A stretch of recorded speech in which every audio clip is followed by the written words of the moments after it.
Now today I'm coming at you guys with another Apex Legends tips video, but specifically this will be how to get better at Apex Legends. Now we're going to touch on 5 topics, which includes the legends, your controller settings and sensitivity, field of view, brightness, and also going over teamwork and communication in Apex Legends. Now if anything in this video helps you, please leave a like and also subscribe to the channel for more. And our first topic is understanding your legend.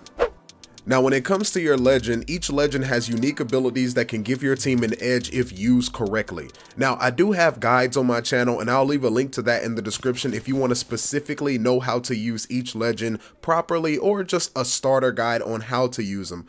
But knowing the class of your legend will help understand the playstyle of how you should play with that legend. Whether it's an assault, scout, medic, or tank, the abilities fit those said playstyles, and understanding that will help you actually get an edge with your team and also yourself in gunfights. So for example, if you're not confident with an assault class type of character, somebody that needs to be the first to frag and initiate gunfights, don't pick a Bangalore or a Wraith just yet if you're not confident with that, and try using maybe a medic like Lifeline, or use a tank like Caustic or Gibraltar. That'll actually help you with moving forward and getting better.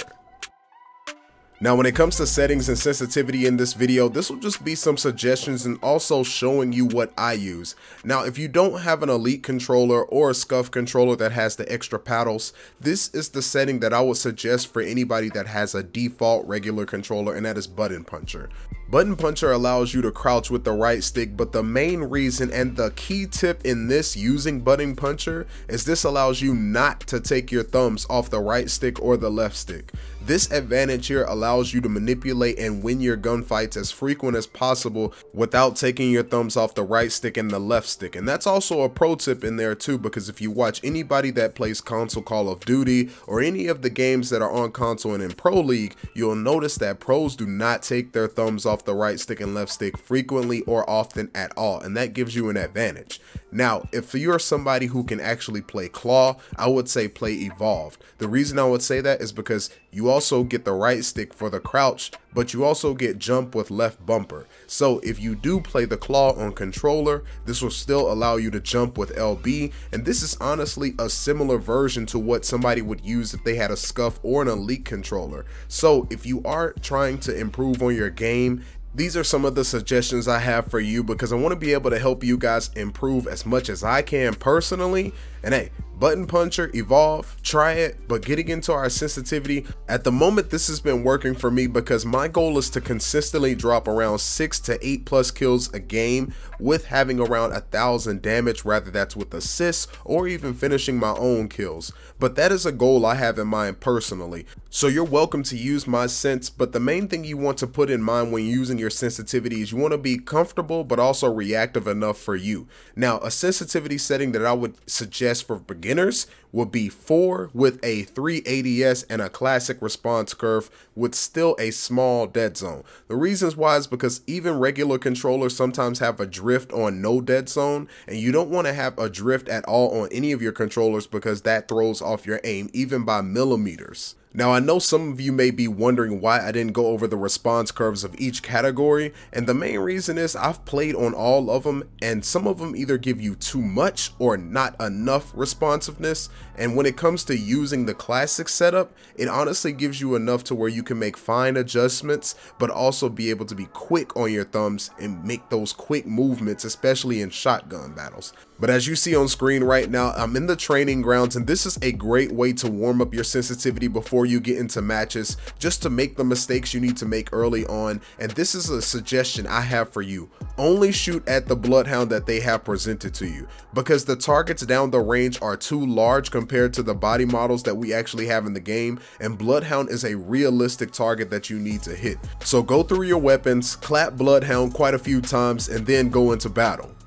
But now we're going to go into field of view, but first I want to mention brightness to you guys. I don't know what kind of monitor or TV you guys play on, but most pros and people that play at a high level typically don't play at the middle setting. So go ahead and bump your brightness up probably by 5 clicks to the right, just a little bit, and then just adjust it from there to see what you're comfortable with. But getting into field of view, this setting displays how zoomed out the visuals will be on your screen. So I play on a 27-inch monitor, and playing on 100 or 110 makes the enemies look too small from a distance, so 94 is a sweet spot. I say if you have a 30-inch TV or monitor and above, you want to keep that number below 85, and if you have a 25-inch monitor or TV and below, I would say knock that number up as much as you can.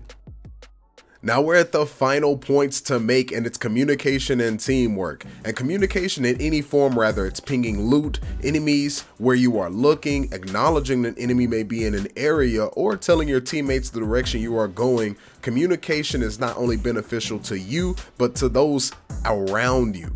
And with Apex Legends having the pinging wheel, this allows you to communicate with anybody without even saying a word. That's a cool feature because with the pinging wheel, it lists off everything that I told you earlier as far as where you're going to loot, where somebody may have been, or where enemies are going, or where you're even watching.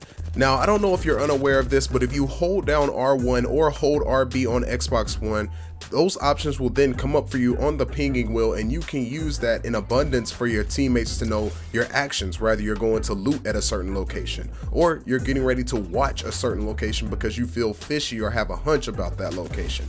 That'll honestly help your teammates out more than you know, because honestly, from my perspective, somebody who solo queues a lot playing this game, any little bit of information that you've given me as a teammate honestly helps me in abundance. But if I don't get any information, most times I'm not going to act on anything until you give me some sort of information or direction. But besides that, guys, another thing that I would say for you as far as teamwork and communication is staying by your teammates. One thing about Apex Legends is that once people get gold and purple armor, especially in the late game situations, people become bullet sponges, and a lot of the times that I've lost my gunfights have always been in situations where it's been 1v3 or 1v2 situations that 2 or more people have approached me and they've singled me out from my team and then taken that W away from me. So guys, I would suggest if you are somebody who isn't confident in your 1-on-2 combat or 1-on-3 situations, and you know you probably can barely win a 1-on-1 situation,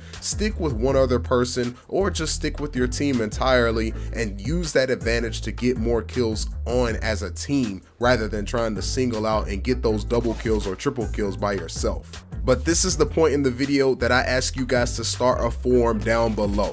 For my community here, I want you guys to help each other out and leave some other tips in the comment section, some general tips that have helped you have success in Apex Legends, and leave those for new people coming to the game or those that just need a refresher or a little bit of help on getting the edge.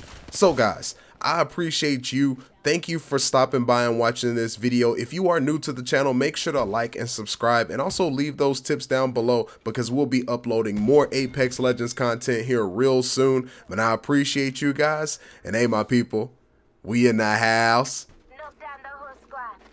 New kill leader. Don't worry, I got a Putting lead down range. reloaded. Reloading. It's all Reloading. Down another target. Reloading. I just dusted an entire unit. Hell yeah.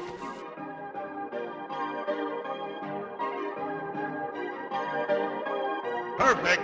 Perfect.